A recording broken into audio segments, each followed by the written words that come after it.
지난주에는, 지난주에는 제가 뭐 백두산 다녀오느라고 날짜 착각을 해가지고 제가 하루 전에 들어오는 걸로 생각을 하고 있었는데, 공항에 있는데 전화를 하셨더라고요. 아이고, 그래서 실수를 했습니다. 그리고 지난주까지 이제 인영사과, 사람살이의 네 영역 말씀드렸죠. 그리고 여러 번 강조한 것처럼 이게 너무 10번 너무 중요합니다. 이거 하나만 공부하신 걸로 나머지 앞으로 몇십 시간을 할지 모르지만은 요거 하나가 어떤 면에서는 전체 공부의 70%를 차지한다. 이렇게 생각을 하셔도 돼요. 여러 번 이야기했지만요. 전국 지도를 장악하면 70% 장악하는 겁니다. 그거를 모르고 평생 해봐야 정말 지방지도에서 뭐 울산에서 하루 보내고 진도에서 하루 보내고 목포에서 하루 보내고 강릉에서 하루 보내고 인천에서 하루 보내고 그래갖고 내가 동서남북 어디 있는지는 모르고 공부를 하기는 엄청 해가지고 서말구슬이 아니라 삼백성 구슬을 공부를 했는데 제 자리를 못 잡으니까 어수선한 거예요. 전국 지도가 확실하면 말도 간단하거든요. 전국 지도에서 얘기하면 지금 우리 공부로 하면 우리나라는 남한과 북한으로 크게 나뉘고 북한은 북한 좌도, 북한 우도가 있습니다. 남한도 남한 좌도, 남한 우도가 있어서 전국이 4도예요. 되게 간단하잖아요. 첫 마디부터 이렇게 하면 10초 만에 딱 그림이 나와요. 뭐 긴 얘기도 필요 없어요. 그런데 막 어쩌고 저쩌고 해도 30분이 갔는데도 무슨 말인지는 모르겠더라 이거죠. 근데 그뿐만 그런 게 아니에요. 거기 보면은 뭐 영성 공부다, 뭐 박사다, 뭐 경력이 화려하다, 뭐 외국서 뭘 했다, 뭐 경력들은 대단하신데 도대체 어쩌자는 건지 나로서는 알 수가 없고 이 네 가지를 헷갈린다 이거죠. 특히 헷갈리는 게 이제 영성, 명상, 수행 이런 거 하시는 분들은 이 영역만 갖고 얘기해요. 일영역을 이야기를 안 해. 생각도 안 하는지. 일영역을 안 사는 건지 그런 것 같지도 않거든요. 그분들이 다 속인이고, 속인이면 일영역을 안 살 수가 없잖아요. 어디 가서 돈이 있을 거 아니에요. 돈이 있는 순간 일영역이거든. 자기 통장이 있으면 무조건 일영역이요. 경쟁 안 하고는 통장에 돈이 안 들어오는데 무슨 소리야. 그 다음에 태어날 때 우리는요, 일영역에서 태어나지 이영역에서 안 태어나요. 애기가 태어나면서 나무 아미타불 합니까? 아니면 할렐루야를 합니까?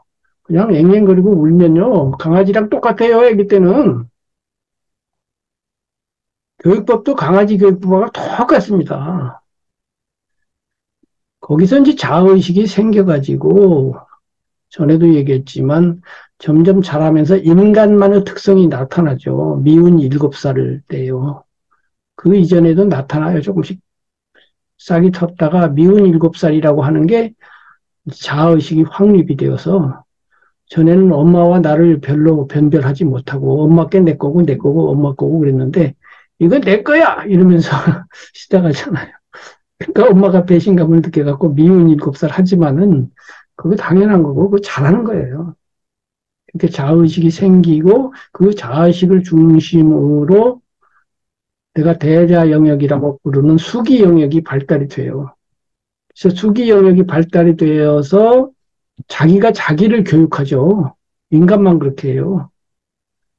강아지는 자기가 자기를 교육하지 못합니다. 교육되어지는 피동태로서 주인이 훈련사가 교육하는 대로 돼요. 세뇌만 되지 자기가 자기를 바꾸거나 고치지를 못해요. 내가 트라우마가 있네? 스스로 알아요, 인간은. 그리고 이걸 어떡하지? 하고 자기가 마음을 이렇게도 써보고 저렇게도 써보면서 또는 내가 나쁜 마음이 일어났네? 이걸 어떡하지? 해가지고 후회도 하고 참회도 하고 고쳐도 보고 이러잖아요. 되기도 하고 안 되기도 합니다. 다 되지는 않아요. 그러나 되려고 하고 될 수도 있어요.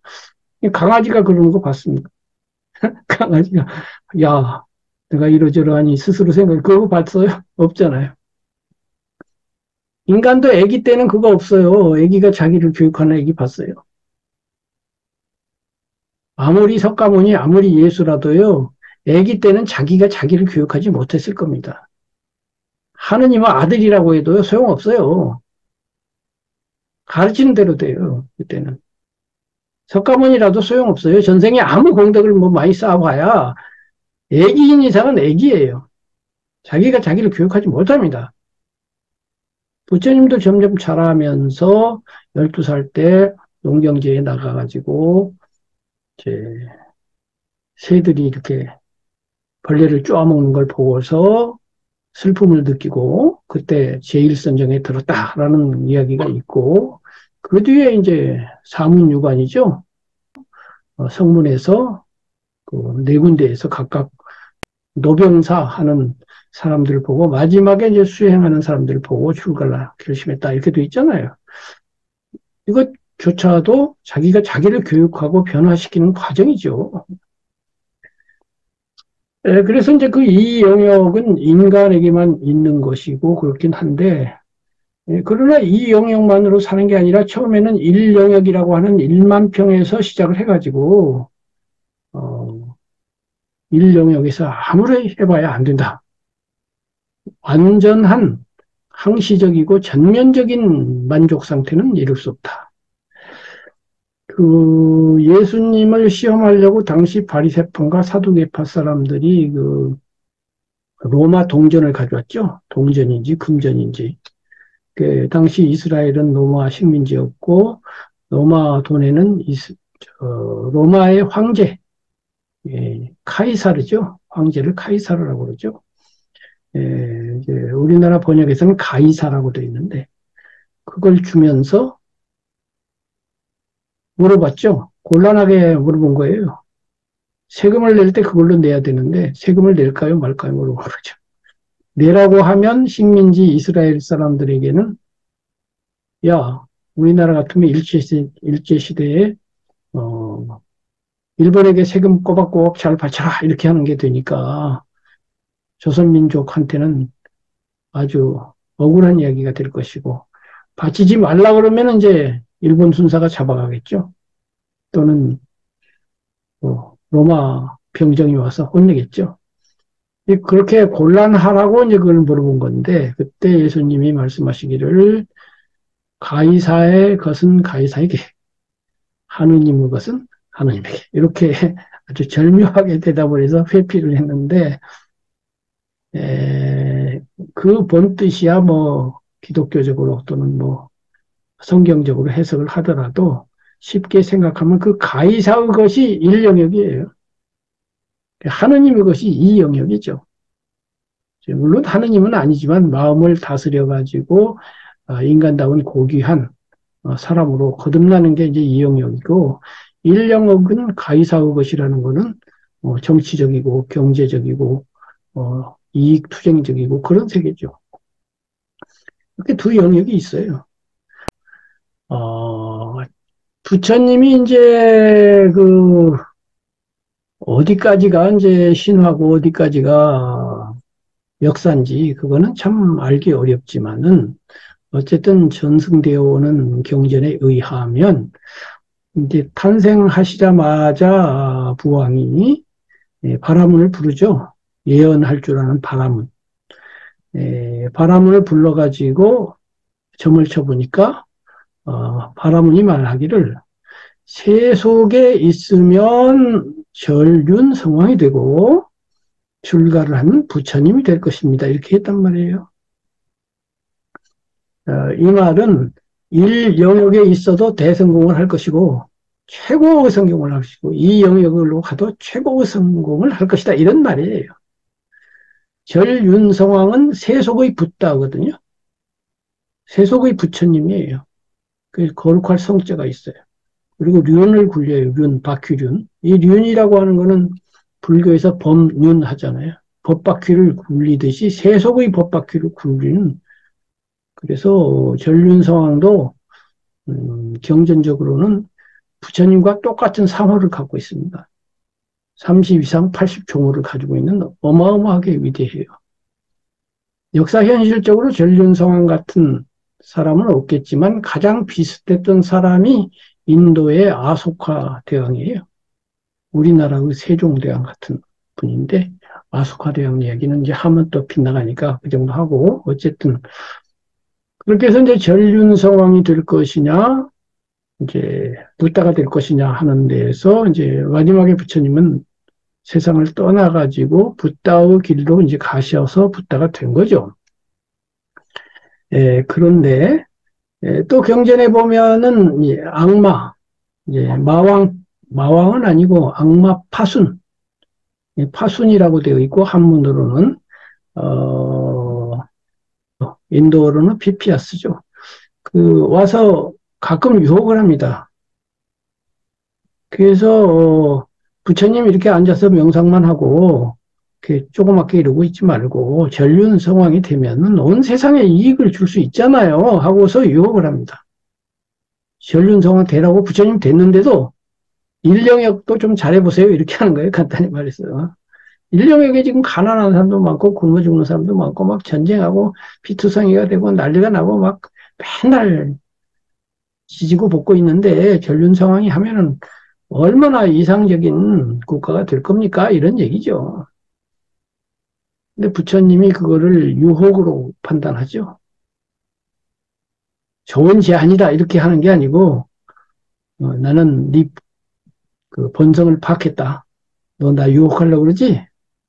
썩 꺼져 하니까 사라졌다. 뭐 이렇게 돼 있어요. 예수님도 똑같습니다. 그 점에서는 이 영역 전공이다 이거예요. 부처님은 이 영역만 하지 나 1영역은 끊었다 이거예요. 1만 평짜리 세속에서 100평짜리 내가 동그라미 안에 들어왔는데 1만 평은 내 전공 아니다 이거예요. 59만 9,900평은 아니고 난 100평만 전공이야 이렇게 한 거예요. 그 대신 이 100평이 완전한 경지를 제공해 이렇게 된 거고요. 예수님은 물론 기본 구조는 하느님을 전제로 하니까 법교인 불교와는 다르지만은 세속 문제를 완전히 끊는다는 점에서는 부처님하고 대동소이해요. 그러나 100% 부처님도 세속을 끊은 건 아니에요. 제가 신자가 물어보거나 왕들이 와서 자문을 구하면 잘 해보세요 하고서 세속에 대해서 조언을 합니다. 그러나 그건 이제 한 수 접어두고 두는 거예요. 젖바둑 두는 거예요. 맞바둑 두는 게 아니야. 한 수 내려와서 계단 내려와서 그래서 그런 말씀 중에는 배울 만한 게 별로 없어요. 백성한테 친절하게 잘하세요. 이거는 뭐 굳이 부처님이 말하지 않아도 누구나 할 수 있는 말이기 때문에 거기에 부처님의 위대함이 있지는 않아요. 또 뭐 제가 신자인 무슨 오기아에게 뭐 며느리로서 이렇게 잘해봐. 그런 거 꼭 부처님한테 안 배워도 돼요. 그렇기 때문에 부처님의 위대함은 그거와 관계없고 부처님께서 세속에 나가서 닭발도 하고 하니까 또 제가 신자는 세속에서 사니까 그런 말씀 하신 거예요. 그래서 거기에 뭐 주목할 필요는 없어요. 그런 거 주목하는 게 뭐 같은 거냐면 저기 저 전국지도에서 저쪽 면단이 어디 가서 주목하고 그걸 갖고 연구하고 그게 연구해봐야 소용없어요. 그런 거 연구하지 말아요. 그런 거 연구해갖고 박사 된다니까. 저 면에 가서 뒤에 가서 연구해갖고 박사라고 그래. 박사면 뭐해? 저편들이 구석에 가서 구석 공부만 하고 있는데 전국을 파악하지 못하면 웬일이에요. 그러면 예수님의 경우는 그게 이제 세계문학사에서 소설가로서 가장 위대하다고 평가받는 두 사람이 있거든요. 러시아 사람이죠, 둘 다. 톨스토이와 도스토옙스키죠. 톨스토이, 도스토옙스키는 같은 시대 사람인데 톨스토이가 약간 선배고 스타일이 완전히 거의 반대예요. 이제 도스토옙스키는 이제 인간의 내면으로 들어가서 아주 철학적이고 심각한 그런 철학 토론을 많이 해요. 그 안에 보면은 철학 토론만 100페이지씩 막 나오고 이래요. 근데 인간의 심층 심리, 복합한 심리를 너무너무 잘 묘사해가지고 후대 심리학자고 지금까지도 큰 영향을 미치고 있고 정말 놀래 자빠질 만큼 통찰력이 뛰어납니다. 톨스토이는 인간의 외면을 묘사하는데 이 사람은 내면을 묘사해요. 그런데 이 사람이 쓴 대표작이 이제 카라마조프가의 형제들이죠. 이 작품 안에서 가장 중요한 사상적인 부분이 대신문관이라고 하는 챕터가 있습니다. 여기에서 바로 이 문제를 다룹니다. 1영역과 2영역 문제를 다룬다고 볼 수 있어요. 물론 도스토옙스키보다는 제가 좀 더 똑똑해요. 그 천재지만. 나처럼 이렇게 4영역으로 딱 나눴으면 알기 쉬울 텐데 이 양반 그렇게는 안 했어요. 그러나 따져보니까 4영역으로 나눈 셈인 거예요. 셈인가하고 그런가하고는 좀 다르거든요. 이분들은 이제 기독교 문화가 기본인 세계에서 태어났기 때문에 죽으나 사나 그러면 하느님하고 예수님을 벗어나지 못해요. 그렇지만은 우리 입장에서 보면 예수님, 하느님, 그것도 하나의 사상이고 무슨 하느님이 인간이 만들어낸 거지 하느님이 있냐 이런 입장에서 보면 꼼꼼먹은 엉뚱한 짓일 수도 있어요. 그러나 이제 또 넓게 보면 하느님 중심의 사고가 이 세계를 지배했고 어마어마한 힘을 가지고 있으니 그걸 또 무시할 수도 없다는 그런 거지. 궁극적인 불교 입장에서 보면 하느님 같은 소리는 엉뚱천만한 소리죠.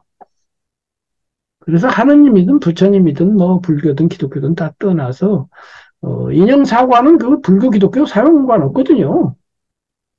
인형사과가 무슨 그래서 내가 누누이 주장하는 거예요. 인형사과가 부처님 사성제보다도 영역이 넓다. 그리고 분명하고 확실하고 어렵지도 않고 기독교도 포함하고 뭐 포함 안 되는 게 없다. 이렇게 주장하는 거예요.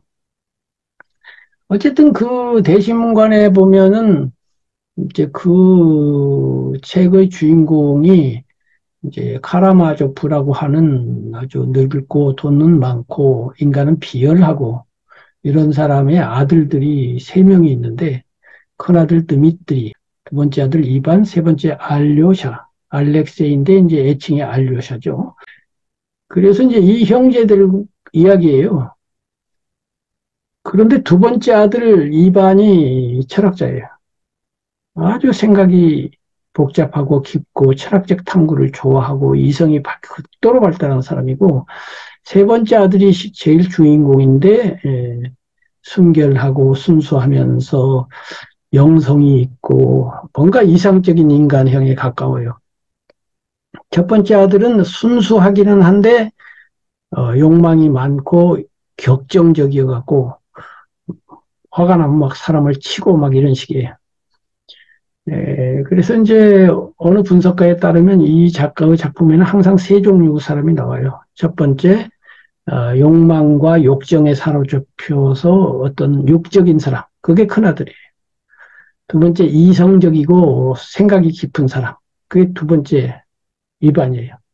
세 번째가 이제 기독교적인 바람직한 인간성, 그게 세 번째예요.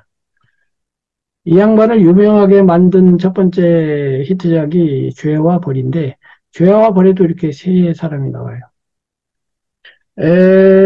그 철학 토론은 이제 두 번째 아들 이반이 세 번째 아들 알료샤를 불러놓고 길게 대화를 해요.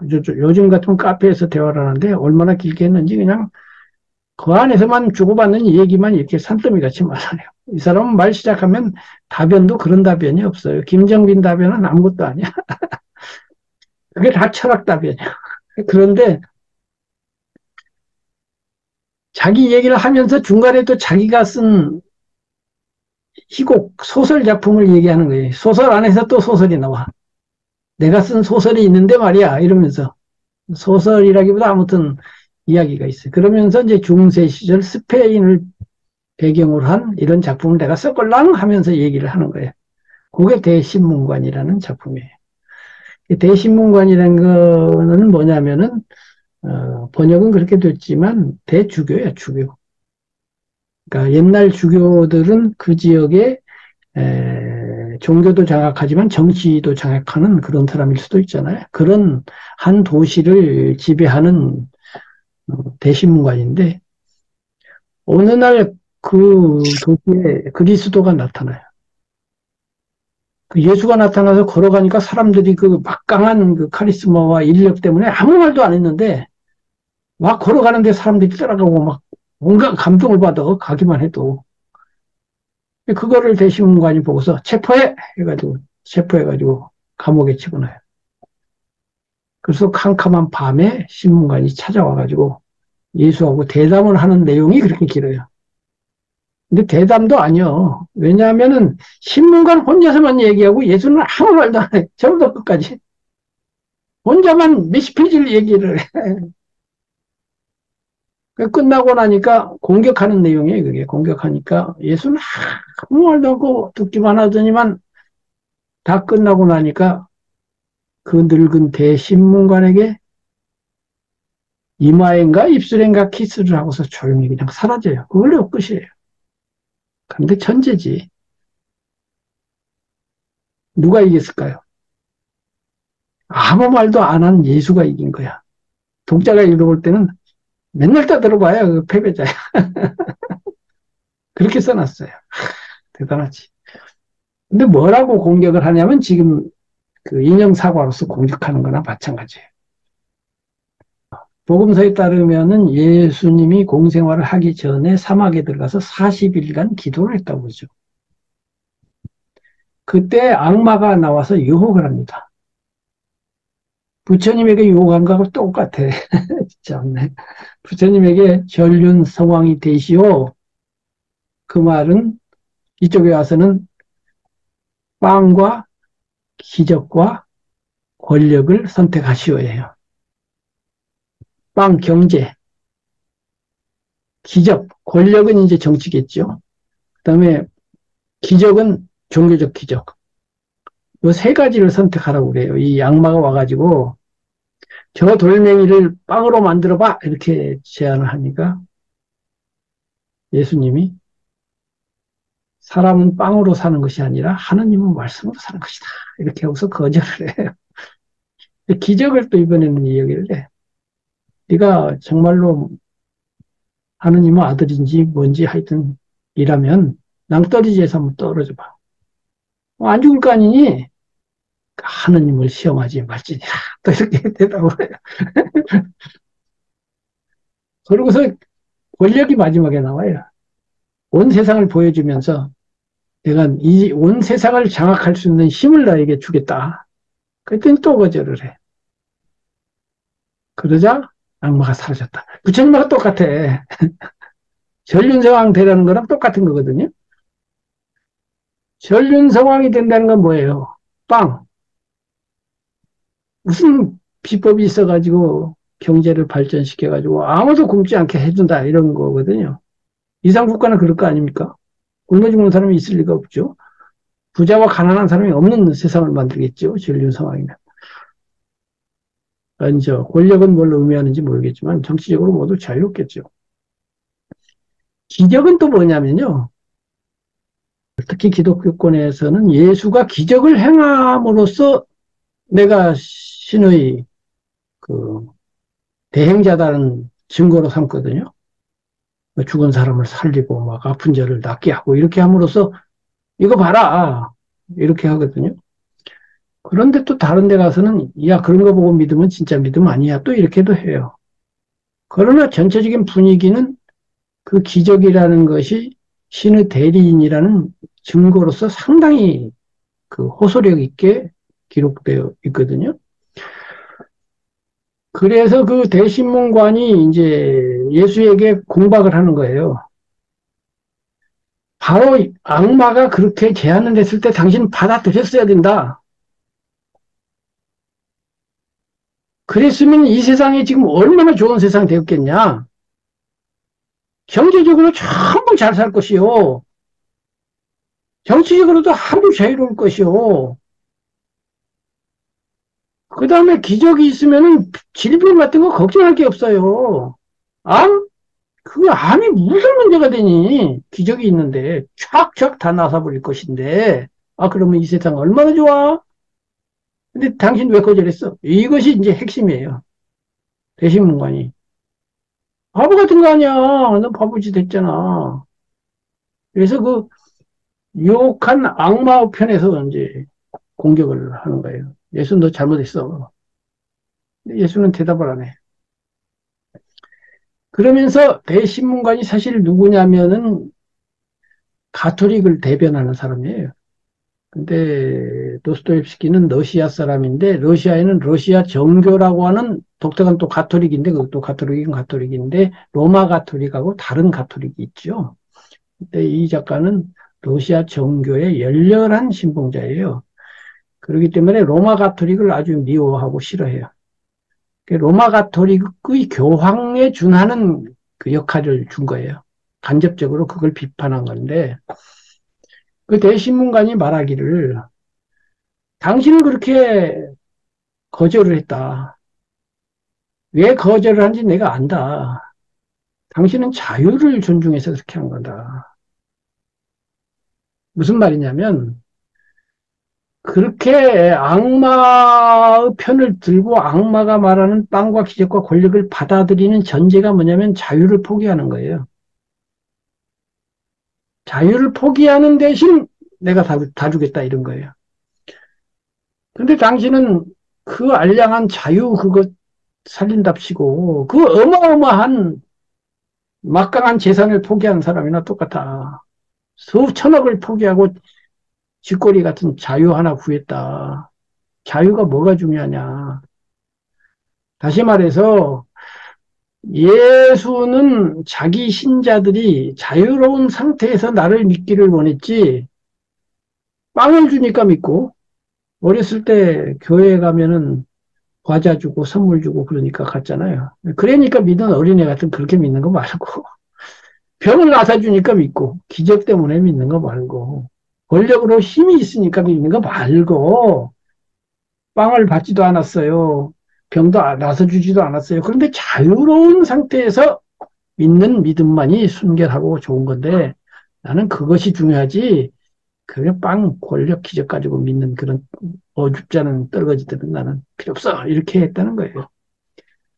근데 이 중생이라는, 이제 중생이란 말은 없죠. 여기는 기독교 문화권입니다. 근데 우리 식으로 하면 중생이라는 놈들은요, 그런 자유 원하지 않아요. 당신은 이 중생을 너무 높이 평가했어. 자유 같은 거 좋아하네. 자유 없어도요, 배부르고 돈 많고 권력 있고 병 안 걸리고 잘 먹고 잘 살면 다 만족해요. 그럼 자유 같은 소리 하고 있네. 자유 가지고 가난한데도 자유 때문에 나는 고기하거나 이런 인간들은요 없어요 없어. 그런 거는 100명 가도 없고 1000명 가도 없고 그야말로 1억 명 가면 하나 있을까 뭘까 하는 그런 수준인데 당신은 이 인간을 너무 높이 평가해가지고 자유 그러고 있는데 잘못된 거야 그러면서 이제 막 공격을 막 해요. 그런데 어쨌든 처음으로 돌아가서 이와 같이 그 기독교의 예수님이나 불교의 부처님이나 간에 똑같이 일영역, 예수로 치면 빵과 기적과 권력, 부처님으로 치면 전륜 상황. 이것을 유혹으로 보고 일영역 그런 거 가지고는 끝장 안 나. 컵과 물로 들어가서 아무리 물을 퍼 담아 봐라. 컵은 계속 커질걸? 그다음에 새로운 컵이 자꾸 나타날걸? 그래갖고는 안 돼. 그래서 이 영역에서 결판이 나는 거야. 그래서 일영역은 알아서 하라고 그러고 카이사를 보고 알아서 하고 그 세속 사람들 보고 알아서 하라고 내버려두고 거기에서 일영역의 한계를 느끼는 사람들이 있을 거야. 구도자가 있을 것이고 난 그런 사람들에게 마지막 궁극의 그 무언가를 내가 보여주겠다. 이렇게 한 것이 이제 이 영역의 위대함이고 가치거든요. 그런데 이제 우리는 구도자로서 그걸 100번, 1000번, 10,000번 인정하고 이해하고 그 앞에 존경심을 표하고 머리를 숙이지만은 현실로 돌아와서 그러나 동시에 일 영역에 또 살고 있으니까 그 두 가지 영역을 잘 변별해서 이 상황은 일 영역에서 해결할 문제다.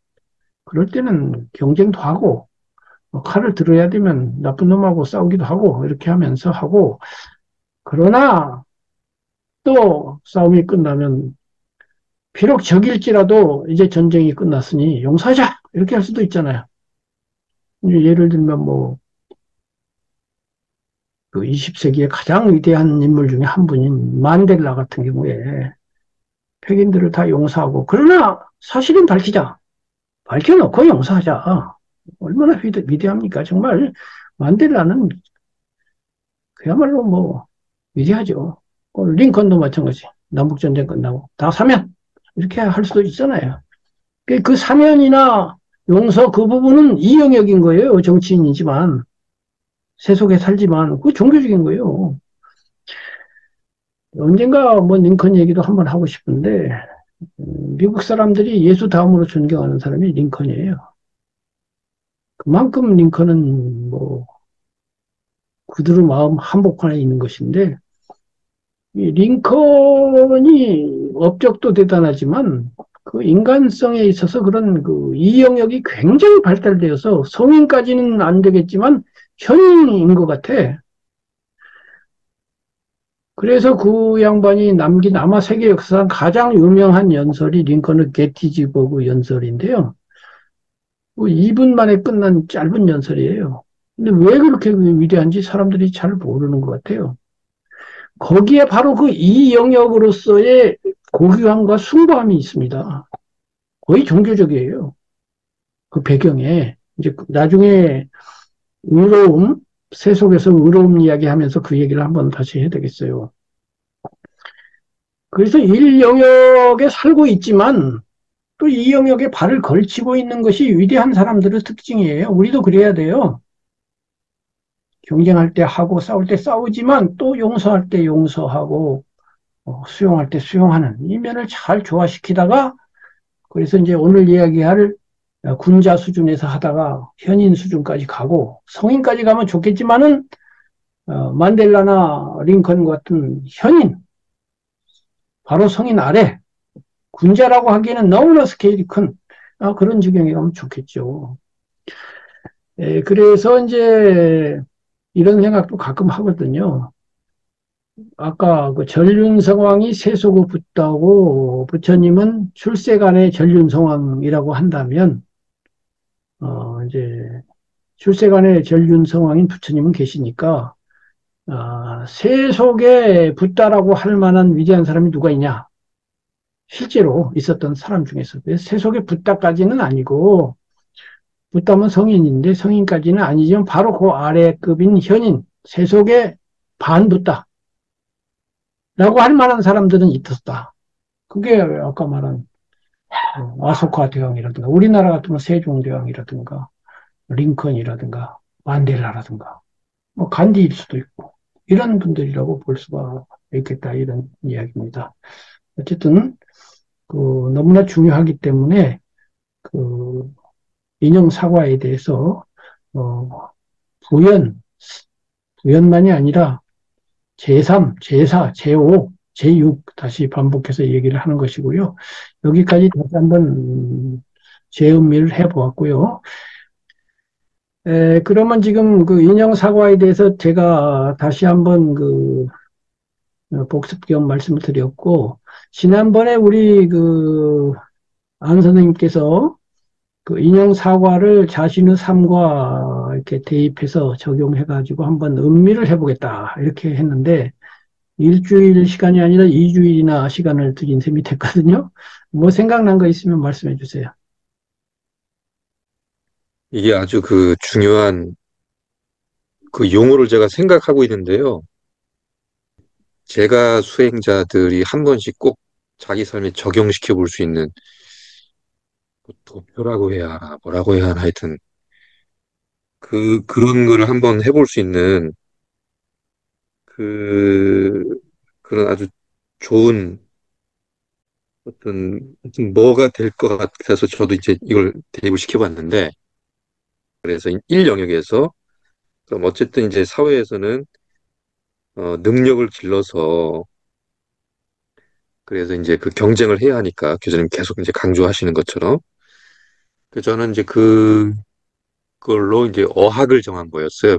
쭉 제가 이제 돌이켜 보니까 그래서 어학을 깊이 파고 들어가지고 이제 더 이제 구체적으로 이제 영어를 제가 이제 일찍 정해서 그걸로 그래서 지금 이제 그게 업이 된 거죠. 직업이 돼서 영어를 활용하면서 이제 그 업으로 삼고 있어서 그렇게 됐고 또 그러면서 또 이제 그 치열한 경쟁은 또 그냥 경쟁이 아니라 아시다시피 이제 치열한 경쟁이지 않겠습니까? 그래서 이제 더 경쟁을 강화하기 위해서 자격증도 이제 계속 취득했었고 또 학위도 취득했었고 그러면서 결국은 보다 전문성을 강화해 나가야겠다. 이렇게 흘러왔더라고요. 보니까 배능 영역에 있어서. 그다음에 이제 경인은 이제 그 대타에 이제 해당하는데 이렇더라고요. 결론은 이제 수직적으로는 한 분야를 넓고 깊게 파자. 그런 생각이 오래전부터 있었더라고요. 그런데 수평적으로는 또 다양한 분야의 기본적인 지식과 소양을 갖출 수 있도록 그렇게 방향을 설정해서 가자 해서 지금까지 왔습니다. 이게 이제 그 크게 보면 1영역이었고요. 잠깐만요. 그다음에 이제 네, 잠깐만요. 이제 제가 생각난 거 두 가지를 말씀드리고 싶어서 그런데요. 그래서 앞으로 이제 보교를 하든지 어떤 걸 할 때, 요 내 영역을 잘 이해한 다음에, 체크리스트 내지는 그런 걸 만들 필요가 있어요. 요새 이제 얼마 전부터, 1, 2년 전부터, 그, 뭐냐고, MBTI, 아시죠? 성격 검사. 그게 유행을 해갖고 뭐 나는 MBTI가 뭡니다 이러고 있어요. 옛날에는 뭐 혈액형 가지고 뭐 A형은 이러고 B형을 하고 이제 요즘 그거보다 더 디테일하게 16개로 나눈 성격 검사를 하는데 성격 검사보다 중요한 게 이 검사예요. 나는 일 영역의 비중이 몇 퍼센트인가? 내 삶에서. 이 영역의 비율은 얼마인가? 5대 5인가? 6대 4인가? 7대 3인가? 그 다음에 일 영역에서 컵과 물로 볼 때 나의 만족도는 몇 퍼센트인가? 지금 그 문제를 언급을 안 하셔서 제가 말씀드리는 거예요. 체크리스트 하나, 두 번째는 그렇게 일 영역을 40몇 년간 달려오셨는데 현재 스스로 체크해 보니 내 컵은 몇 퍼센트 정도 만족도를 가지고 있는가? 그리고 이제 그 부족분 다 만족해지는 않을 거 아니에요. 더 되고 싶은 게 뭔가 있잖아요. 전에 이제 그런 말씀 제가 들었는데 뭔가 이 회사에 기여를 해서 회사를 그만두고라도 뒷사람들이 야, 이 일은 남계가 했어 라고 하는 말을 듣고 싶다. 뭐 그런 비슷한 말 하셨죠? 네. 그거 자체가 컵이거든요. 빈 컵이에요. 물론 그 빈 컵 속에는 일 영역으로서의 개인적이고 사사로운 부분도 있고 전에 얘기했잖아요. 일 영역과 이 영역이 일단은 나뉘지만 한편으로는 서로 절반은 연속되고 절반은 단절돼요. 일 영역을 끊어야 이 영역이 되는 게 절반이고 일 영역을 잘함으로써 이 영역도 잘하는 것도 절반이에요. 부처님은 끊으라고만 하셔요. 그거 그만둬야 돼. 출가자에게는 맞아요. 근데 제가자는 그렇게 할 수 없어요. 그러면 회사를 잘 되게 일 영역에서 열심히 한다라고 하는 것은 한편으로는 나한테도 보상이 있잖아요. 직위가 올라가든지 뭐 칭찬을 받든지 하겠죠. 그러나 나 말고 회사에게 기여한다는 건 내가 아니잖아요. 큰 나지. 한편으로는 공적인 면이 있는 거죠. 그렇긴 한데 이 영역 쪽에서 보면 그건 어쨌든 회사조차도 사사로운 거죠. 이렇게 돼서 한편으로는 나를 넘어서는 부분이 있기는 있으나 냉철하게 보면 그 또한 욕망이고 빈컵이다 이 말이지. 그것이 빈컵이 안 되려면요. 무욕망하게 욕망해야 돼요. 좀 어려운 말이지만 뭐 이해 못할 것도 없잖아요. 그야말로 금강경식으로 욕망해야 돼. 오른손이 하는 일을 왼손이 모르게 하라. 뭐 예수님은 그렇게 말했고 금강경이 뭐 비었다 이렇게 말을 할 때 빈 마음으로 하면 돼요. 근데 그 현실적으로는 거기 가까워질 수는 있지만 완벽하게 되면 부처님이죠. 그러나 어쨌든 에, 보통 사람은 빈 마음으로 한다는 건 거의 어려우니까 거기에는 분명히 그 사사로운 빈 컵으로서 욕망이 있고 그 결과는 뭐냐면 안 됐을 때 섭섭하거나 뭔가 부정 마음이 나오면 그것이 빈 마음이 아닌 것이고요. 안 되든 아무 상관없는데 그래도 나는 하는 거야. 이렇게 되면 이제 빈 마음이에요. 이제 어쨌든 그렇게 해서 이제 일 영역에서 내가 열심히 하는데 만족도가 3분의 2 정도는 된다. 이러면 아주 훌륭하죠. 컵이 다 찬다는 거는 뭐, 그거는 안 되는 거니까. 그걸 한번 평가를 해 보실 필요가 있고요. 그때 부족분, 25%가 부족하다. 이제 거기에서 제가 말씀드린, 세속 영역은 계속 25%는 남는구나.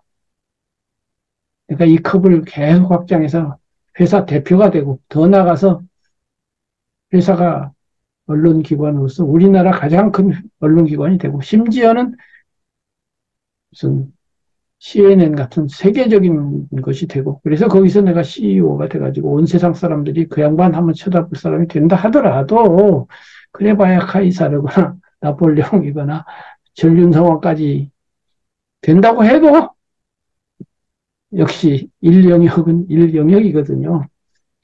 그거를 미리감치 간파를 하고서, 야, 이럴 것이 아니라, 일영역과 이영역의 비율을 조정해서, 이제 나이로 보거나 뭘로 보거나 이 영역의 비율을 점점 높여보자.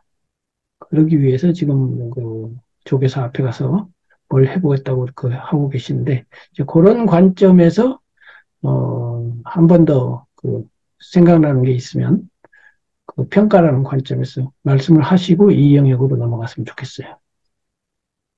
그래서 그 지금 말씀하신 것처럼 그런 자가 진단 뭐 그런 것이 굉장히 중요하고 필요하겠다는 생각이 많이 들었어요. 저도 이제 그 인형사과라는 걸 알기 전에는 좀 흐릿했다고 볼 수 있겠더라고요. 이런 그야말로 이제 내가 내 현재 그러니까 사회에서 제가 수행을 한다는 거 있어서 그다음에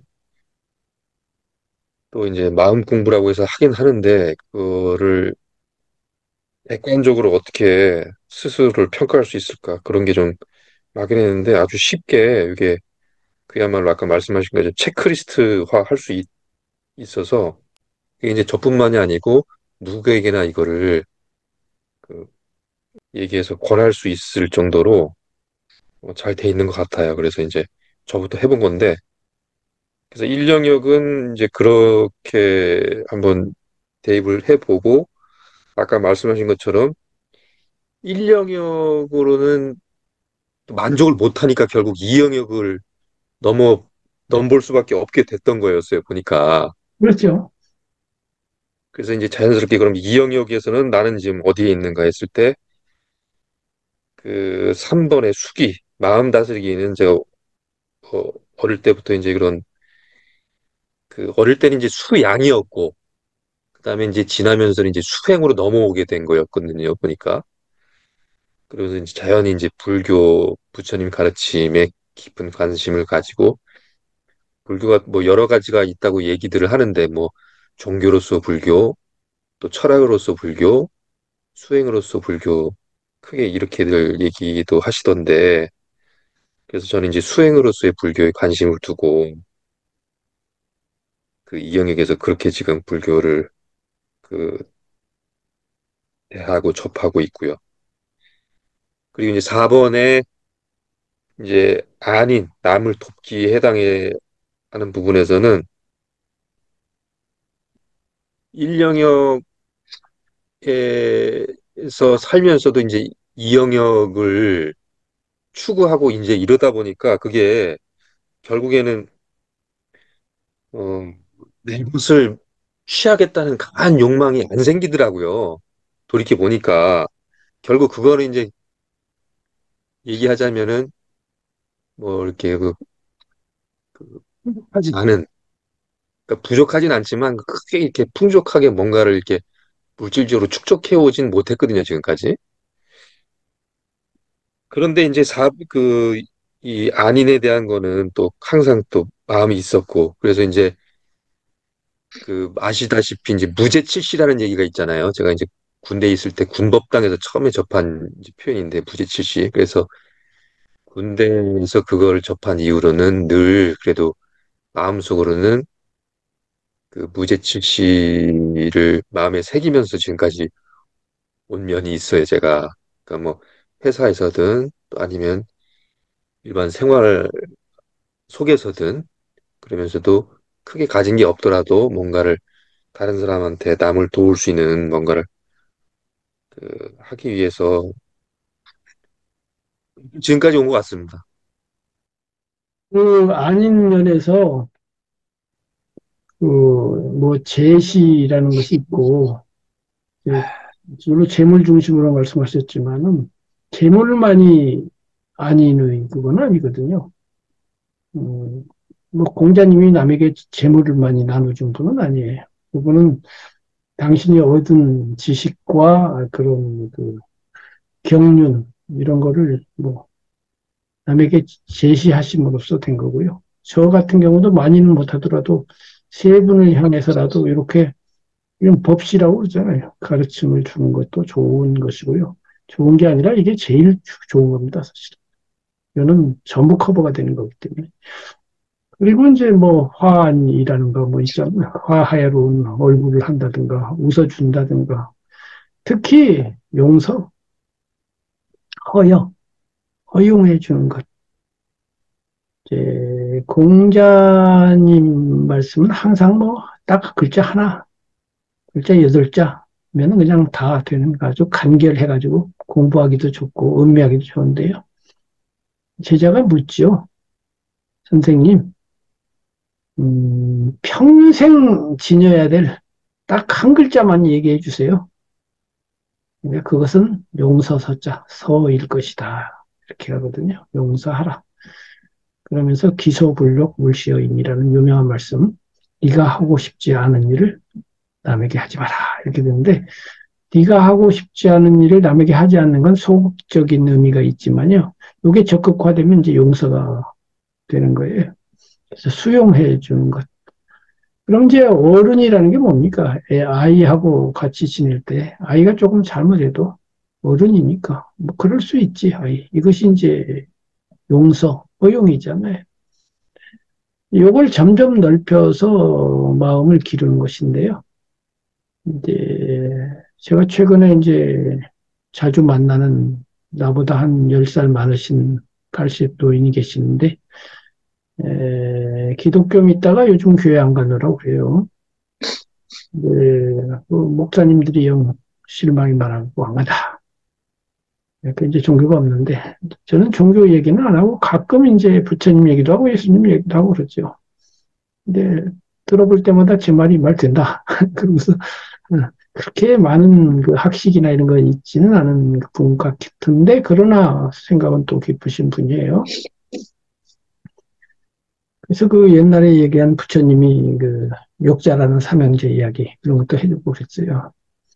근데 얼마 전에는 그 얘기를 했고 요즘 제가 문학 강의를 하고 있는데 오늘은 이제 구도 강의, 내일은 문학 강의인데 문학 강의가 주로 시를 중심으로 하는데 시 강의를 하다 보니까 저도 시를 많이 쓰게 되는데 얼마 전에 어저께인가 쓴 시에도 그런 게 있었어요. 자존이라는 시인데요. 자존. 자만하고 자존은 다르거든요. 자만은 덕이 아니죠. 나 잘났다 이 말인데 자존은 그 남과 비교된 존중심이 아니고 그냥 한 인간으로서 고귀한 그런 마음을 갖는 거예요. 내가 너보다 잘났다는 게 아니에요. 누구나 다 자존인데 나는 특히 그 자존을 확립하노라 이런 거기 때문에 자존감을 가졌다고 해가지고 사람, 나쁜 사람이라고 하면 안 되죠. 자존감은 오히려 가져야 되죠. 고귀해야 되죠. 고귀한 정신을 가지면 자존감이 생겨요. 그러면 그 시에서 내가 그렇게 했어요. 그대가 나를 탐해하더라도, 탐해는 욕한다 이 말이에요. 탐해하더라도 나는 화내지 않으리니. 그것은 내가 예를 지켜서 그런 것이 아니고 덕이 높아서 그런 것이 아니다. 자존감 때문이다. 이렇게 쓴 거예요. 내가 화를 낸다면 그대가 나를 조종할 수 있다. 너를 화나게도 할 수 있고 기뻐하게도 할 수 있다라고 하는 걸 내가 허용하는 거다. 네가 욕을 하면 나는 화를 내겠지. 쟤는 욕하면 화내겠지. 하고서 네가 날 조종하는 거 아니야. 근데 나는 내 자존감이 있지. 네가 임마 어떻게 나를 조종한단 말이야. 나 화내고 싶을 때 내가 낼 거야. 네가 욕을 해도 나 화 안 낼 수 있는 자유가 있어 나에게는. 욕을 하는데 난 웃을 거야. 내 맘이야. 내가 화를 낸다고 해도 그건 너 때문에 내는 게 아니라 내가 자유롭게 그냥 너 싸가지 없어서 내가 화를 내는 거지 네가 욕을 해서 화를 내는 게 아니야. 이런 관점인 거예요. 아까 이제 세속에 붙다 이야기를 했는데 세속에서 최고 수준의 그 사람이 누굴까? 이거는 뭐 이쪽 도쪽에서의 판단이 아니야. 세속 수준에서 그 몇 사람 꼽을 수가 있는데요. 네, 불행하게도 동양 사람이 아니고 서양 사람이 멋진 사람이 많아요. 동양에서 아무리 찾아봐도 그렇게 멋진 최고급 사람은 나는 아직 모르겠어요. 잘 모르겠어요. 세속 수준에서. 그 성인 말고 아까 치열하게 욕망의 세계에서 사는 걸 전제로 온몸을 투신해가지고 끝장을 보는 사람 누구냐? 카이사르예요. 카이사르. 카이사르 하고 알렉산더. 칭기스칸도 들어갈 수 있는데 모르겠어요. 내가 아는 한 칭기스칸은 멋있지는 않아요. 잔혹하고 말이죠. 특히 카이사르는 알렉산더보다 뒷사람이고 정보가 많이 남아있어요. 알렉산더가 카이사르보다 못할 리가 없는 사람이지만 정보가 덜 남으면 불리하거든요. 뒷사람이 판단할 때는. 그래서 많이 저건 남겨야 돼. 카이사르가 지금 말한 그런 자존감을 가진 사람이야. 기가 막히게 멋있어. 이제 우리나라 같으면은 이순신 장군이 그 사나이 중에 사나이로 영화도 많이 나오고 하는데 이순신 장군에 대해서 이번에도 뭐 무슨 드라마가 나오고 이렇게 하잖아요. 근데 막 멋지다고 하는데 이 자존감의 관점에서 보면 내가 이순신 드라마를 쓰면 그렇게 안 써요. 자존감의 이순신을 묘사해야 진짜 끝내주거든요. 근데 성웅 이순신으로 가버리는 거야.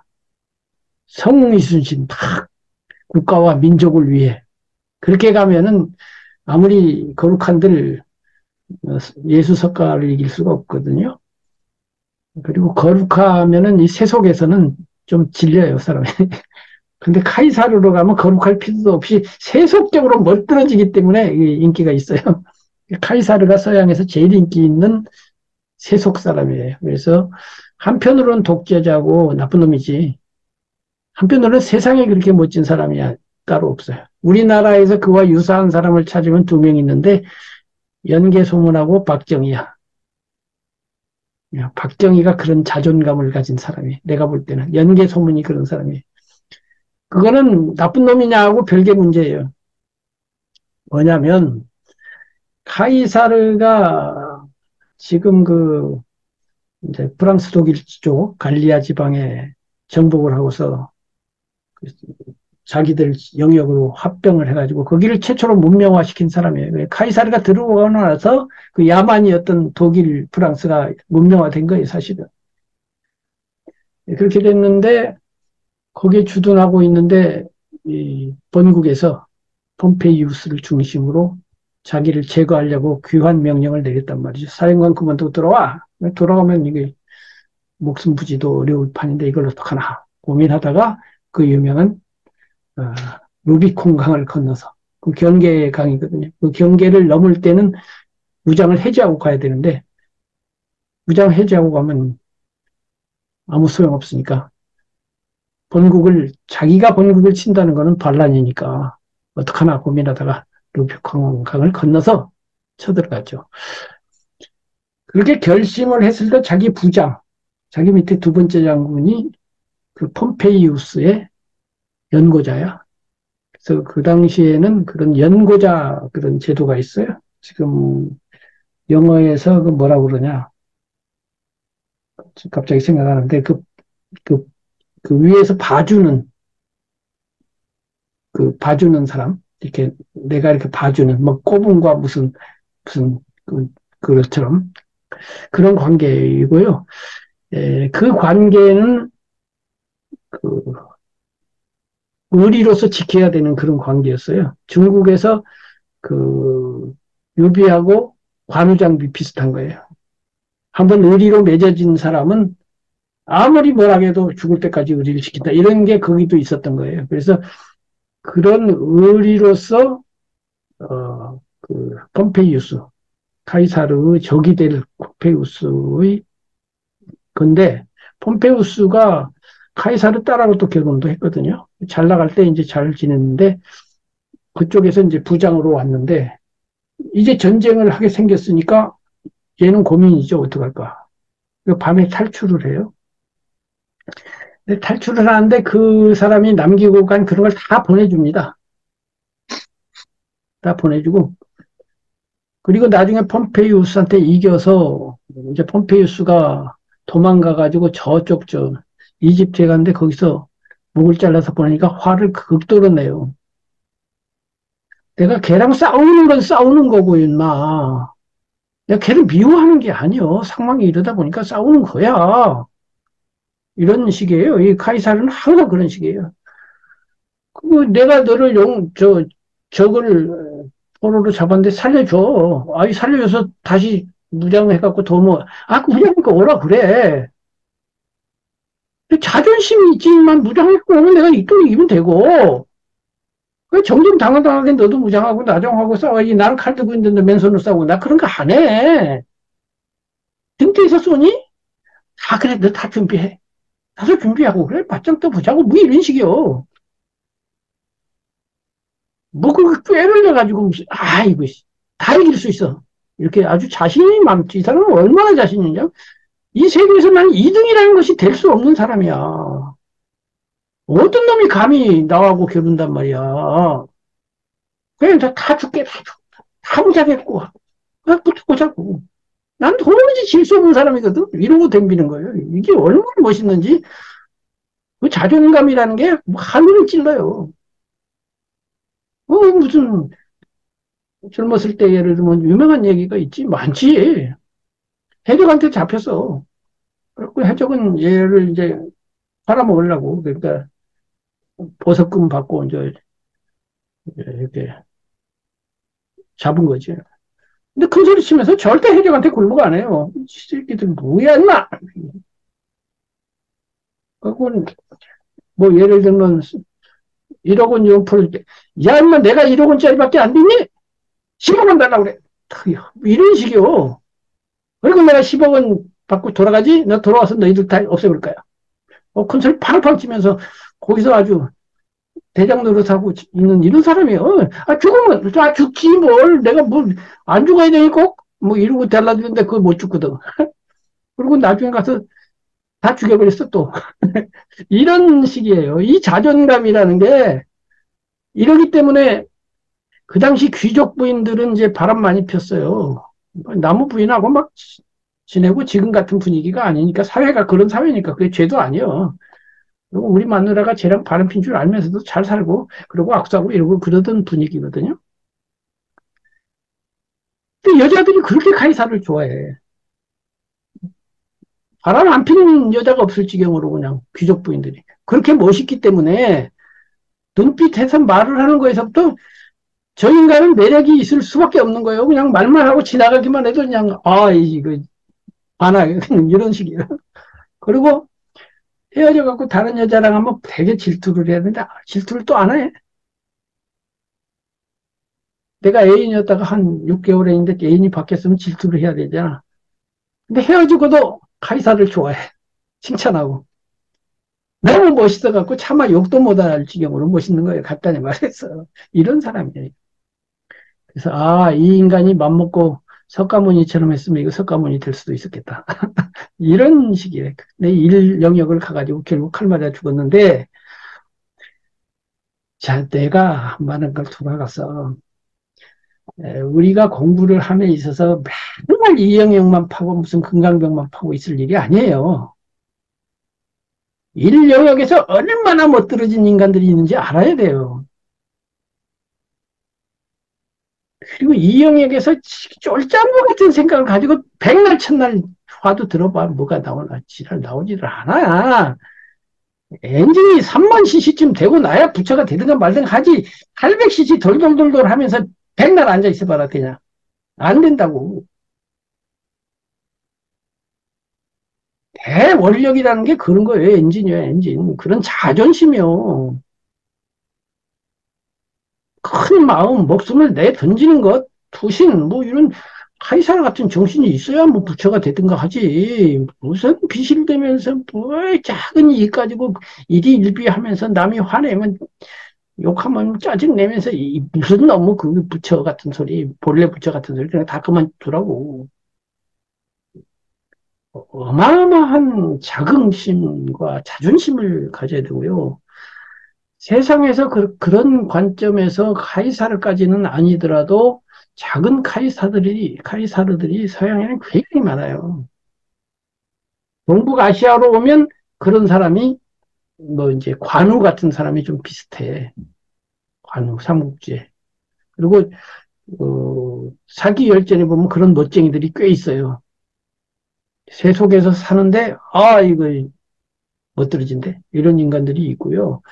서양에도 꽤 있어요. 로마인들은 옛날 로마 사람들은 그래서 지금 로마인들은 맨날 뭐 소매치기나 하고 가면 관광 가면 그런다고 하는데 옛날 로마인들은 안 그래요. 그 유명한 얘기도 있어요.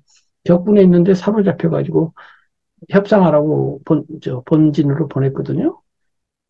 보냈더니 와가지고 쟤들 지금 식량이 다 떨어져 가고 있어. 조금만 견디면 쟤들 죽일 거니까 조금 더 쳐. 이렇게 하고 했어요. 알았다고. 그래, 나 돌아가려고 그래. 아니, 이제 돌아가면 너 죽을 텐데 왜 돌아가려고 그러니? 나 돌아간다고 약속하고 왔어. 약속하고 왔는데 노마인이 거짓말 하란 말이냐? 죽으면 됐잖아. 그게 막 마누라랑 막 와가지고 가지 말라고 그래. 난 노마인이다. 그래서 가가지고 죽었어요. 그런 정도는 돼야 뭐 부처가 되고 말고 하는 거예요. 그런데 세상 사람도 그렇게 하는데 부처가 된다면서 그것도 못하면 되겠습니까? 우리나라에도 있어요. 그게 내가 쓴 소설책에서 그 이야기를 가져와서 라마디나라고 하는 주인공에다가 적용을 한 그 검군 이야기가 있어요. 삼국 사기에 있으니까 실제 얘기예요. 검군 신라 때 사람인데 그 당시 이제 자기 무리가 있었는데 하도 흉년이 드니까 나라 곡식을 빼가지고 나눠 먹었단 말이야. 근데 검군은 나는 그거 안 먹어. 그랬어요. 안 먹은 건 좋은데 저 인간이 고발하면 안 되잖아. 그 죽이려고 모의를 해요. 그리고 좀 봅시다 하고서 저쪽에 우리 회의가 있는데 오시고 그랬어요. 그러니까 검군은 쟤가 나 죽이려고 그러네. 알거든. 그래서 스승을 만나러 갔어. 오늘 뵙고 못 뵐 것 같아요. 왜? 쟤네들이 날 죽이려고 그러네요. 그럼 왜 관가에 고변하지 않느냐? 아니, 내가 시시하게 고변이 나올 게 있습니까? 죽으라면 그냥 죽자고요. 가서 죽었어요. 뭐 그게 잘했는지 못했는지 모르겠지만 그 정도 되는 의기가 없이는요. 안중근, 윤봉길 정도 의기가 없이 무슨 부처가 된다고 그래. 목숨 안 내놓고 어떻게 부처가 되냐고. 그런 자존심 없이요. 나는 그걸 말하는 거예요. 그래서 사영역을 말함에 있어서 일영역이 유한하고 완전한 우리가 경지에 못 이루니까 이영역으로 간다고는 하지만요. 일영역이 얼마나 무섭고 얼마나 치열하고 얼마나 대단한지를 제법 알아야 돼요. 알고서 일영역을 극복한다고 무슨 하지. 그렇게 그 비실대면서 거기서 대부분에 보면요. 일정국에서 패해가지고, 경쟁에서 져가지고, 지쳐가지고, 슬퍼가지고, 안타까워가지고, 아쉬워갖고, 이 영역에 가서 어떻게 해볼까, 이러고서 앉아 있어요. 그렇게 패배심으로 가는 놈들은 절대 아무것도 안 돼요. 그럼 그런 인간들이 하는 소리가 석가모니가 뭐, 약소국가라서 출가했다나, 지랄했다나, 어머니가 일찍 죽어서 출가했다나, 그런 바보 같은 소리. 그렇게 패배해가지고 가가지고 석가모니가 되겠어요? 온 세상을 집어주고, 전 세계에 총통을 시켜준다 해도 나는 그거 안 해. 그러고서 가야 석가모니가 되지. 그거 뭐 약소국이니 뭐 뭔가 죽은 것 같고 비실대는 인간 정도는 뭐가 그게 석가모니는 그냥 아무것도 안 돼. 그거는 세상에서도 회사 사장도 안 돼. 그런 사람은. 그런데 무슨 석가모니가 인류의 스승이 아니 상상력이 너무 없어. 석가모니가 그냥 조금 위대한 우리 스님보다 조금 나은 양반인 줄 아나 봐. 아, 이런 바보들이 있어. 공자가 우리 대학교 논어 강의하는 교수보다 조금 나은 사람이라고 생각해. 그래갖고 김영옥 선생 강의 밑에 댓글 보면 공자가 위대한지는 모르겠는데 김영옥은 위대하다. 바보 같은 소리나 하고 자빠졌어. 그게 말이나 되냐고. 그게 뭐야. 2500년은 스승인데 2500년 가겠어요? 김영옥 선생이 아무리 잘났도. 택도 없는 소리요. 그런 상상력이 부족해가지고 무슨 내가 옛날에 부처님 전기를 써서 출판사에 보냈더니 어떻게 12살짜리가 초선정에 드냐? 왜 같으냐? 12살의 초선정은 나는 너무 늦은 것 같은데? 요즘 2살짜리도 음악 경연대회 나가서 1등한 2살짜리 나왔어요. 2살짜리가 아메리카 갓탤런트에서 1등했어. 2살짜리가 음악 나오면 북을 치는데 귀신같이 쳐. 그리고 1등했다니까? 야, 이런 놈도 있어요. 2살짜리가 1등해. 10살짜리가 1등하고 흥이 빠졌어. 근데 12살이나 됐는데 석가모니식이나 돼가지고 겨우 초선정했는데 그건 장난도 아무것도 아니지. 활성까지 있는데 초선밖에 안 했거든. 12살에. 12살이면 지금 세계 바둑대회에서 거의 우승권까지 가. 석가모니라니까. 보통 천재도 아니고 무슨 천재 중에도 천재 중에도 천재 중에도 천재인데 그것도 못해. 그렇게 상상력이 없어갖고 석가모니가 우리 스님보다 좀 낫다는 그런 바보 같은 생각이나 하고 있다 이 말이지.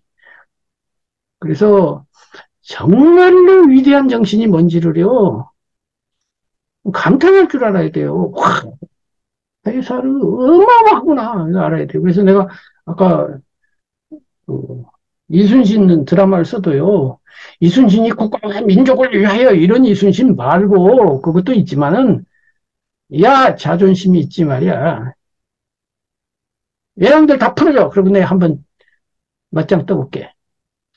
그리고 나라에서 잡아가가지고 그 뭐 죄도 없는데 그렇게 그 대응하는 방식이 억울하지만 국가를 위해서 참노이다. 이런 거 알고 불쩍 올라가가지고 말이지.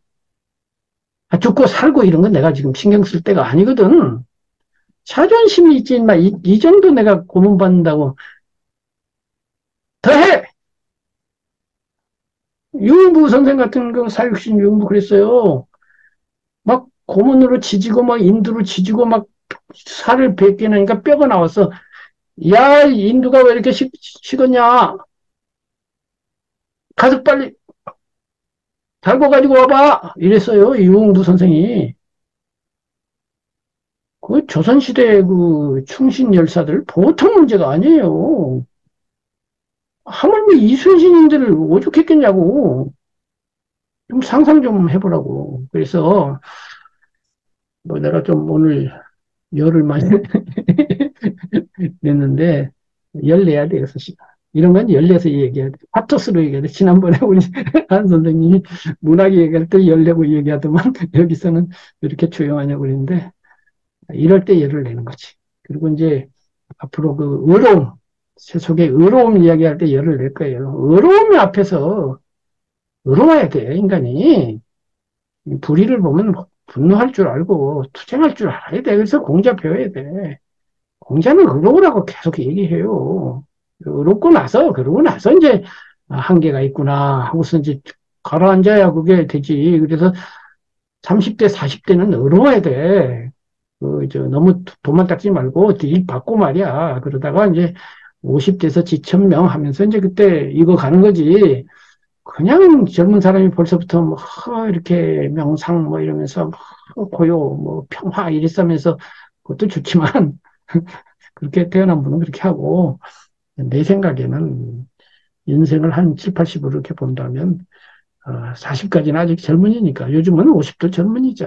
그때까지는 젊은 기백, 부딪힘, 자존 이런 거 있고 이제 그 다음에 지금 말한 그 네 영역을 다 아우르면서 이제 이 영역이 얼마나 중요한지를 깊이 숙고하면서 익어가면 그러면 좋을 것 같고요. 여기까지 얘기했고 안 선생님 이제 마무리 말씀하고 나서는 우리 나무 스님 이야기를 들어보자고요. 네, 아주 그 전국 지도를 계속 강조하셨고, 그런데 역시 저는 이제 생활 속에서 이제 공부하는 사람이다 보니까 결국 이 인용사과로 결국은 계속 귀결이 되는 것 같아요. 그래서 이거를 오늘은 이제 새로 배운 게 아까 말씀하신 그 비중이 뭐 수치화하면 어느 정도 되는지 그거는 제가 또 한번 다음 주까지 한번 해볼 필요가 있겠고요. 그래서 그거를 비중을 치화해서 뭐 당장은 아니더라도 뭐 50대, 60대 이렇게 해서 그것을 약간 좀 무게중심을 옮겨가는 그런 쪽으로 좀 설계하는 것도 좋겠다는 생각이 들고 저는 이제 저대로 그렇게 하되 다른 사람들한테 그 요거를 좀 잘 알려서 그 사람들도 한 번씩 스스로를 자가 진단하고 지금까지 걸어온 길, 그다음에 앞으로 나아간 길을 한 번씩 돌이켜 볼 수 있는 중요한 계기가 되었으면 좋겠다는 생각이 강하게 듭니다. 예, 이상입니다. 자, 이번에는 이제 나무 스님 오늘 제가 많은 얘기를 했고 인형사과에 대해서 또 들으셨는데 여기에 대해서 무슨 소감이 있거나 의견이 있거나 하시고 싶은 말씀이 있거나 하면 해주세요. 네, 교수님. 어, 제가 살아온 인생으로 봐서는 교수님의 인정사과로 제가 정리해 볼 때는 제1영역에서 제가 배는 경인에서 남과 경쟁하는 사회생활에서 나는 진실하다고 했는데 어떤 사회생활을 중단하게 되는 그런 그 패배가 있었습니다. 그걸 안고 10년 동안 등을 물질하면서 원수를 사랑해라. 또 절에 와서 보항산매를 보니까 통하는 게, 막히는 게 통하는 거고, 통하는 게 막히는 거라는 그런 문구로 되고, 지금의 입장에서는, 수기 안인에서 제가, 아, 약간의 제 소욕을 하면서 배려와 이타형을 조금 했는데 좀 부족한 점이 좀 아직까지는 많은 것 같습니다. 근데 너무 불교의 일만평에서 백평에 들어가 보니까 너무 어, 아주 쪼그라들었다는 표현은 좀 심한지 모르지만 약간의 그런 어떤 대 일만 평에 대한 그런 어떠한 그런 갈망이 있으면서도 수행한다는 이런 쪽에서 볼 때는 상당히 어, 조바심이 나면서 시야가 좀 좁아지고 그러면 이제 교수님을 예, 강의 듣고 저기 하면서 볼 때는 이게 전체적인 그런 어떠한 강력하게 지금 제 나름대로의 자신을 다스릴 때도 강하면은 강하게 이렇게 좀 하는 먼저 수양보다는 수양 쪽으로다가 한번 마음을 다스려 나가는 쪽으로 생각을 해봤습니다. 예, 원래 스님이 된다는 거는 제 이해에 따르면 정통적이고 진짜로 의미에서는 이 영역만으로 산다는 뜻이라고 봐요, 출가가. 예, 예. 출가는 기본적으로 무소유가 기본인데 무소유라는 것 자체가 경쟁을 포기함으로써 가능하지 소유가 있는 이상은 일영역이 없을 수가 없거든요. 그래서 네. 가족이 있든지 재산이 있든지 명예가 있든지 하면 벌써 그건 일영역이에요. 그래서 지금 우리나라에는 스님들도 뭐 법계가 있고 무슨 종정이 있고 무슨 총무원장이 있고 부장이 있고 계급이 있고 이렇게 되면 그것 자체는 일영역이에요. 그 네. 이영역에서는 그런 그 감투라는 게 없거든요. 심지어는 뭐 어떤 종단에서는 막 종정됐다고 머리에다 관을 쓰고 막 화려한 옷을 이건 일영역에서 하는 짓이지 이영역에서는 그런 거 없어요. 언제 부처님이 관을 썼습니까? 머리에 아무것도 쓰지 말라고 했고요. 그다음에 뭐 높은 자리 낮은 자리가 없어요. 그 이제 부처님의 그런 승단 제도에 대해서는 언젠가 제가 한번 검토할 터인데요. 제가 미얀마에 수행할 때 처음에는요, 수행이 안 되고, 이 제도에 대한 음미하느라고 한 10여일을 보냈어요. 이 제도가 어마어마하게 그 묘미가 있는 제도를 만드셨거든요. 어쨌든 뭐 그건 다음에 이야기하기로 하고, 어쨌든 이제 출가라고 하는 것 자체는 경쟁을 포기하고, 일영역을 포기하고, 오로지 수기와 안인만을 하겠다. 이런 뜻이라고 저는 봐요. 그런데, 이제 현실로 돌아와서 한국의 승단은 그렇게 되어 있지 않다고 보거든요. 스님들도 사사로이 재산도 다소라도 갖고 계시고 또 어느 정도 세속과 절충이 되어 있어요. 그래서 9대1인지 8대1인지는 모르겠으나 세속적인 면이 있어요. 이 우리나라 스님들은 가장 네. 엄격한 조계종조차도 그런데 뭐 다른 종단이야 말할 나위가 없거든요. 그 현실을 인정한다고 할 때 이제 스님도 그러시리라고 봐요. 10%나 20% 정도 경쟁과 이런 그 인력력 네. 그런 1영역, 2영역 왔다 갔다 해놓은 것 같아요. 게 있죠. 있어서 예를 들면 뭐 내가 절에 총무를 맡았다. 그럼 돈이 들어오고 나가고 이것을 관리해야 되고 효율적으로 써야 되고 이건 다 경쟁 영역이거든요. 그런 때에는 일 영역을 다룰 때는 분명히 일 영역으로서 다뤄야지 거기다 대고 마음 수양을 집어넣으면 안 돼요. 네. 경쟁은 경쟁 원리를 갖고 해야 돼요. 돈은 돈 원리를 갖고 다뤄야지 거기다 마음을 집어넣으면 안 된다 이 말이에요. 네. 그래서 정확하게 받을 거 받고 줄 거 주고 알뜰하게 쓰고 그리고 이제 남겨가지고 혹은 그걸 갖고 이제 이 영역에서 우리가 저리지 사업체가 아니니까 이거를 어떻게 이 영역으로 쓸 거냐. 어떻게 신도님들이 수행하는데 도움이 되고, 나도 도움이 되고, 공동체와 우리 사회와 우리 사원과 우리 불교를 위해서 어떻게 쓸 거냐. 그건 또 그걸로 이렇게 나누어서 딱딱, 네. 말하자면, 제가 시중이라고 부르는 때에 적중시켜서 상황과 처리할 문제를 딱딱 악유지어서 해야지, 그걸 뒤죽박죽 섞어요, 대부분 스님들이. 왜냐면, 들은 또 설법은 많아가지고, 이게 말이요, 절이라는 건 모름지기, 뭐, 부처님은 무소이라고 했는데, 이것이 자꾸 왔다 갔다 하니까, 현실은 또 이렇고 하니까, 그때마다 다르고, 저때마다 달라갖고, 우왕좌왕 되고, 이렇게 되면 안 되고요. 딱딱 그게 분별하는데, 저의 그, 인형사과가 좀 도움이 되리라고 보고, 도움이 되었으면 좋겠습니다. 네네. 1영역과 분명히 하고 2영역을 분명히 했을 때, 거기서 수행도 나오고 그런 그럼요. 제도가 나오는 것 같습니다. 그러니까 일영역을 깔끔하게 해서 네. 이제 거기에서는 중요한 게 의로움이거든요. 의로움. 정의 할 때 의로움. 네. 그러니까 나쁜 놈은 혼내주고 의로움은 나쁜 놈은 혼내주는 거거든요. 네. 이영역에서는 혼내주는 게 없어요. 다 용서지. 근데 일영역에서는 나쁜 놈은 혼내주거든요. 받을 거 받고 일본이 쳐들어오면 싸우고 이런 거예요. 일영역에서는. 근데 이영역에서는 일본이 쳐들어오든 뭐가 쳐들어오든 다 안 싸우는 거예요. 그래서 일영역에서 싸울 의롭게 네.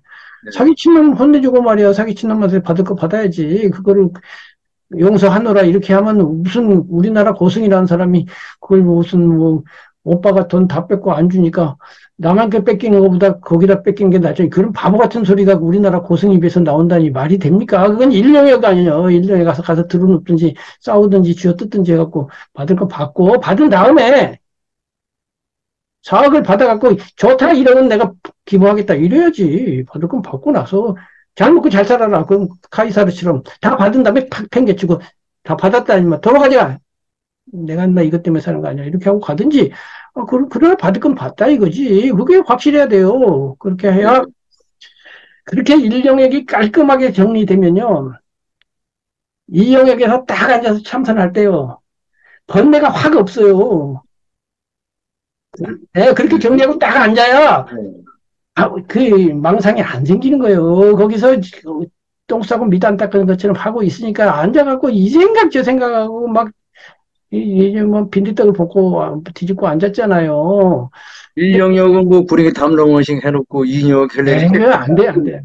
그걸 깔끔하게 해놓고 정리가 딱 되고 앉아야. 근데 지금 우리가 하고 있는 게 그거예요. 이렇게 재단 공부하면은 공부가 복잡해지는 쪽으로 가는 게 아니라 단순해지면서 정리가 되는 쪽으로 가고 있잖아요. 여러분도 느끼죠? 공부는 이렇게 해야 되는 거예요. 화학 공부를 3년째 하고 있대. 지랄하고 자빠져. 그렇게 3년을 해봐라. 계속 돌리고 어쩌라고 그래서.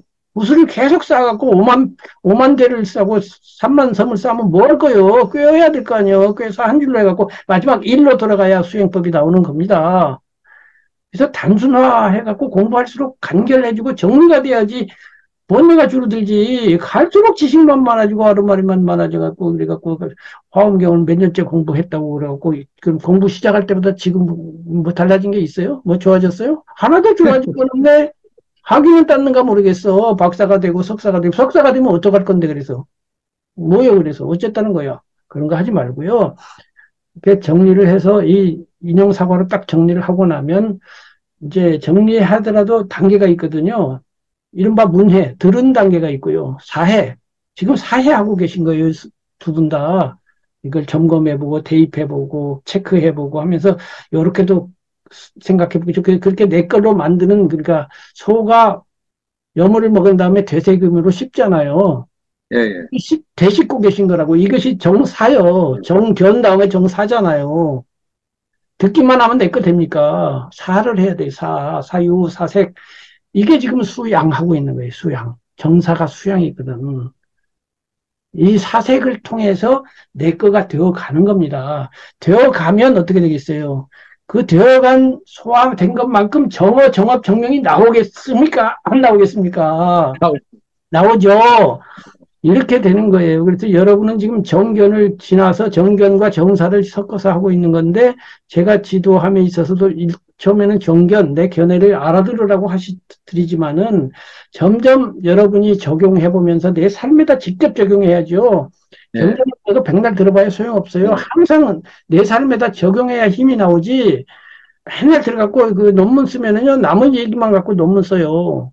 내 거 갖고 쓰는 게 아닙니다. 이효영 선생이 쓴 글을 보니까 도쿄대학에 교환교수로 갔는데 한심해갖고 자기도 그렇게 했다고 그러는데 세계 인류 교수들이 다 와요. 거기 교환교수로. 이효령급들이 오는 거예요. 외국에서. 와가지고 뭐 하는가 봤더니 전부 복사기 앞에 가갖고 복사만 하고 자빠졌더라. 너무 싫어하고 이거저거 찾아갖고 맨날 찾아갖고 이 논문 복사하고 저 논문 복사하고 엮어가지고 거기 하나 해갖고 뭐 하나 플러스 하나 하고서 그게 논문이래. 다 짜집기 하고 거기에 하나 새로운 거 넣으면 그냥 논문이야. 100페이지 논문인데 거기 한 페이지만 내 의견 새로 들어갔어. 그러니까 논문이야. 그래갖고 그냥 논문 냈으니까 올해는 이제 논문 한 편 써서 그냥 올해 이제 월급 받는데 이 문제가 없어. 이러고 자빠졌더라 이 말이야. 이게 지금 그거 지금 해갖고 될 일이 아니거든요. 그래서 내 삶에다 적용된 거야 돼. 저쪽 논문, 저쪽 얘기, 맨날 경전 얘기해봐야 말짱황이에요. 그 경전이 내 걸로 들어와서 적용되고서 되고 안 되고 가지고 싸워봐야 그래야 뭐 힘이 나오든가 할 거 아닙니까? 그거에서 제일 힘주는 게 나는 논어였어요. 논어 짧은 구절 하나가 계속 적용을 해보는 거예요. 부처님 말씀을 하도 그냥 장구해가지고 바로 적용되기 어렵고 또 특히 부처님 말씀은 이 영역에 중점 두어 있으니까 나는 일 영역에서 주로 번뇌가 생기는데 이 영역 가지고는 뭐 안 되는데 근데 네. 아니면 일 영역, 이 영역을 아울러 가지고 하니까 네.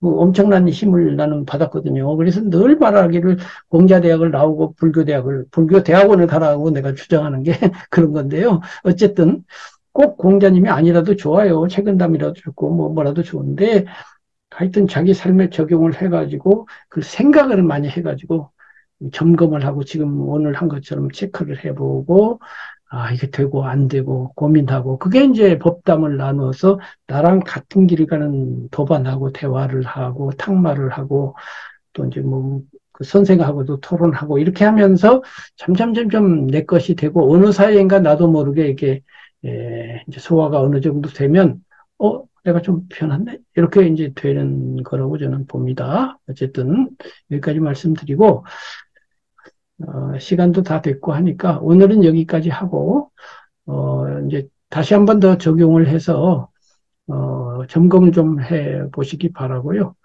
다음 시간에 또 뵙도록 그렇게 하겠습니다. 감사합니다. 교수님, 감사합니다. 말씀 잘 들었습니다. 감사합니다. 네, 네. 고맙습니다.